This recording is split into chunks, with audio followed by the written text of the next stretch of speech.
আসসালামু আলাইকুম রহমতুল্লাহ বারাকাতু। ভাই এই কারণে আমার ভিডিওটা বানানো, বিশেষ করে আমি ইউটিউব ওয়ালাদের জন্য এই ভিডিওটা করতেছি। এই রমজান মাসে আর ঈদ আর কটা দিন বাকি আছে, কিন্তু এই রমজান মাসে তুমি দেখো যত গরিব মানুষ এই রমজান মাসেতে দেখা যায় কোথাও কোথাও আসে, এবং কোত্থেকে আসে গরিব মানুষরা, কিন্তু আমরা কি করে, আমরা কিছুই করি না, 2-1 টাকা দিয়ে দিই। কিন্তু একটা জিনিস দেখ, একটা মিডিল ফ্যামিলি, মানে একটা মিডিল ফ্যামিলির ছেলেদের ইনকাম দেখতে গেলে পার মান্থ 20,000 টাকা, মানে 1 বছরে 2,40,000 টাকা। 11 মাস দেখতে গেলে 2,20,000 টাকা। এর মধ্যে এই রমজান মাসে আমরা যদি 3,000, 5,000, 10,000 টাকা থেকে ওই গরিবদেরকে যদি সাহায্য করি, আমাদের খুব এমন যায় না। কিন্তু আমরা করি না, কেন করি না? কারণ এই কারণে আমরা করি না যে আমরা আমাদের নিজের লাইফটা, আমাদের বাড়ির লোকের আমরা ভালোটা দেখি। কিন্তু তুমি দেখো, তোমার চোখের সামনে যখন একটা ওই গরিব মানুষটা আসে, ওই গরিব মানুষটা যখন তোমার কাছে কিছু চায়, আর তোমরা কি দাও? 10 টাকা, 1 টাকা, 2 টাকা ধরিয়ে দাও, তাই তো? কিন্তু একটা জিনিস দেখো, এই রমজান মাসে আল্লাহ তাআলা কি বলেছে, তোমার যতটা ক্ষমতা তুমি ততটা তুমি সাহায্য করো। এই নয় যে 1 টাকা 2 টাকা দিয়ে। এটা আমাদের কাছে ক্ষমতা নেই, এর চেয়ে বেশি আমাদের আছে। কেন আমরা প্রতি বছরে, মানে মাস গেলে 20,000 টাকা, ওর মধ্যে আমরা যদি মাসে যদি 20,000 টাকা ইনকাম করি, তো ওর মধ্যে আমরা কি 2,000 টাকা দিতে পারবো না?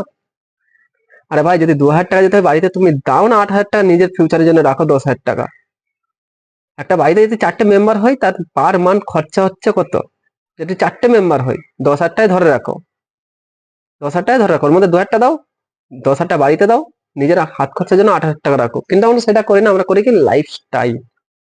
তো এই রমজান মাসে অ্যাকচুয়ালি আমি দেখলাম আমাদের বাগনান, উলবেরিয়া, তারপর হচ্ছে দেউলটি, ঘোড়াঘাটা, কোলাঘাট, এদিকে মেচতা, আমাদের উলবেরিয়া, কুলগাছিয়া, বিসিপুর, আমি দেখলাম নানা রকম জায়গায়। অ্যাকচুয়ালি আমার বন্ধুরা আমাকে শেয়ার করলো, ফটোগুলো যাই পাঠাবো, মানে যারা তিরফল দেওয়া আছে তাদের অবস্থা দেখলে মানে আফসোস লেগে যাবে।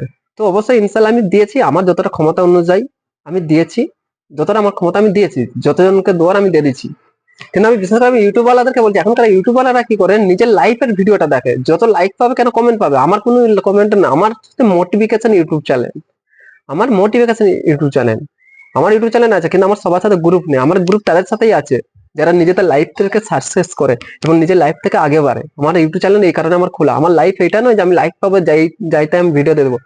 হ্যাঁ, কটা আছে ইউটিউব ওয়ালা, কটা আছে, উলবেরও আছে, আমাদের কোলাঘাটও আছে, তারা হেল্প করে, তাদের ভিডিও ছাড়ে হেল্প করে, তাদের নিজে টাকটাকও দেয়। তো তাদেরকে থ্যাঙ্কস, অনেক হেল্প করে। বাট আমি আদার্স ইউটিউব ওয়ালাদেরকে বলি, তারা শুধু কোথায় নতুন শোরুম হচ্ছে, এই গাড়ির সাথে 5 লিটার পেট্রোল, আরে ভাই সব শোরুমে 5 লিটার পেট্রোল ফ্রি দেয়। আর এই এই ঈদের বাজারে কোনো জায়গায় অফার নেই, যে বলে না একটা শোরুমেতে কাপড় দিলে কাপড়ের অফার, মানে একটা কাপড়ের সাথে একটা কাপড়ের অফার, এটা কিছু নেই, তার টাকা তুলে নেয়।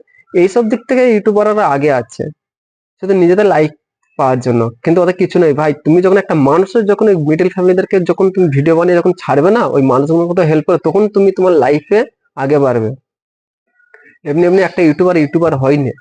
ইউটিউবার করতে গেলে সেই ইউটিউবারের জায়গাতে ধরতে হয়। কে দেয় বিয়ে বাড়ির, কে দেয় ফাংশন, কোথা দেয় মেলার ভিডিও ছাড়ে, কোথাও বেড়াতে যায় তার ভিডিও ছাড়ে, কে হাওড়া ব্রিজের ফটো ছাড়ছে, আমি এগুলো দেখছি। কিন্তু এই রমজান মাসেতে তুমি একটা জিনিস দেখো, কত গরিব মানুষ যারা ত্রিপল থেকে ঘেরে আছে, তাদের জন্য আমরা কেউ ভিডিও করি না। করি কি? করি না। কেন করি না? ওতে কিচ্ছু নেই, জিরো। ইউটিউবাররা ভাবে এটা জিরো না, ওতেই তোমাদের বেশি লাইক, এতেই তোমরা হবে সাকসেস। কিন্তু আমরা কি করে, আমরা করি না। তো ইউটিউবারদেরকে বিশেষ করে এটাই বলা, এই কটা দিন আছে ঈদ হতে, তা আমি চাই যে তাদের তোমরা ভিডিও করো, তাদের ভিডিও করে ছাড়ো, যাতে এই মানুষের কাছে একটু সাহায্য যায়। আমরা কি করে, এই রমজান মাসে কে ইফতার করছে তাদের ভিডিও ছাড়া, কে ফল দোকানে কে কত কি ফল নিচ্ছে তার ভিডিও করে ইউটিউবে ছাড়া, ফেসবুকে ছাড়া না। এতে লাইক পাও না, এটা হচ্ছে মানুষকে লোভ দেখানো। তাহলে তোমরা একটা জিনিস ভাবো, তোমরা যখন ওইসব জিনিস যখন ভিডিও ছাড়তেছো, তাহলে যারা গরিব মানুষ তারা দেখে তাদের কত মনে আঘাত হচ্ছে, তাদের মনে তো কষ্ট হচ্ছে না? তোমরা মানুষ কিনছে, তোমরা ভিডিও ছাড়ছো ফল দোকানে, এটা সেটাকে ইফতারের সময় কেটে দেখাচ্ছে এই এতগুলো আইটেম। তাহলে ওই গরিব মানুষরা যখন দেখো ওই জিনিসগুলো, তাদের মনে একটা কষ্ট হয় যে আমরা কবে পাবো এরকম। কিন্তু তাদের ক্ষমতা নেই, তারা আশা মিটায়। তার মানে তোমরা তাদের মনে কষ্ট দিচ্ছ না, এমন ভিডিও করো না। আমি এর বিষয়ে আমি আগে একটা ভিডিও দিয়েছিলাম। তো একটাই কথা, ভাই তোমরা এই রমজান মাসে কাউকে ফিরিয়ে দিও না। যার যতটা ক্ষমতা, 500, 200, 100, কিংবা কাউকে কিছু কিনে দাও এবং 200-100 টাকা হাতে দাও। এই রমজান মাস হচ্ছে পবিত্র মাস, এবং এই মাসটা হচ্ছে আমাদের নেকি বরকতের মাস, যেটা আমরা ম্যাক্সিমাম মানুষ করি না। আমরা একটা জিনিস কি জানি, রোজা রাখবো, নামাজ পড়া, আমরা এইটুখানি জানি। রমজান শেষ, ঈদ শেষ, আবার যেমন কি তেমন, এই ঈদের দিনে যে আসবে, কত ছেলে মেয়েরা তার গার্লফ্রেন্ড বয়ফ্রেন্ডদেরকে নিয়ে ঘুরবে, কত এনজয় করবো, মানে গাড়িতে এক একজন পেট্রোল ভরবে 1000 টাকা 1200 টাকা করে, তাহলে ভাবো এই রমজান মাসেতে মানে 1000 টাকা 1200 টাকা 1500 টাকাও পেট্রোল ভরবে শুধু একটা দিন, তাহলে পেট্রোল ভরার একদিনে লাখ টাকা ইনকাম করে জানো, কয়েক লাখ, লাখ বলা ভুল, কোটি টাকা ইনকাম করবে। কারণ এই মিডিল ফ্যামিলির ছেলেদের জন্য, যারা নিজের লাইফ দেখে না, তারা গার্লফ্রেন্ড বয়ফ্রেন্ডকে নিয়ে বেড়াতে যায়, তার জন্য পেট্রোল ভরে গাড়িতে হিতা সিধা ঘুরতে যায়। আরে ভাই, যখন ঘুরতে যাও ভালো, ঘুরতে যাওয়াটা ভালো নয়, যখন ঘুরতে যাবে না তখন পকেটে কিছু টাকা নিয়ে যাবে, যখন দেখবে যে গরিব মানুষ আছে তাদেরকে সাহায্য করো তোমরা, এটাই হবে তোমাদের নেকি কাজ। কিন্তু এই রমজান মাসে আমরা কি ভাবি, নিজেদের লাইফ শালা কাজ হচ্ছে, কাজ হচ্ছে, এই তো কাজ হচ্ছে, এই ইনকাম আসবে আনো, এই ড্রেস কিনবে। তোমরা যখন ড্রেস কিনো 4-5 হাজার টাকা 20 হাজার টাকা 10 হাজার টাকা, তাহলে ওর মধ্যে তোমরা 2-3 হাজার টাকা হেল্প করো না ওই মিডিল ফ্যামিলিদেরকে। আমি তোমাদেরকে কটা অ্যাড্রেস দিয়ে দেবো, যদি পারো তোমরা যেতে পারো বাগনানে, তোমরা কুলাঘাটে, উলবেরিয়া, প্রত্যেকটা। কেন আমার বন্ধু আমাকে বললো, ফোন করে, ভাই তুমি এরকম একটা ইয়ে করো, সেখানে আমার ভিডিওটা করা।